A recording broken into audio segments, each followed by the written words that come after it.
Hey guys, if you clicked on this video, you're probably wondering how to join old servers and grow a garden. And I was wondering the same thing and I really tried. So, you want to join past versions or legacy servers, to play in old events like Easter.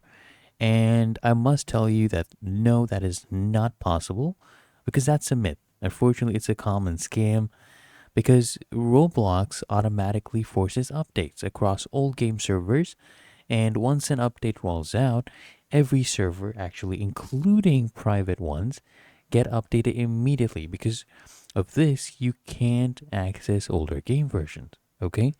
And if anyone is claiming to have or is trying to sell, old servers, they are lying. They're attempting to scam you. So just keep that in mind. I've watched a lot of videos. I've tried to do this. It's just not possible. So I don't want you to waste your time. If you found this video helpful, you appreciate the honesty, make sure you smash that like button and subscribe to the channel.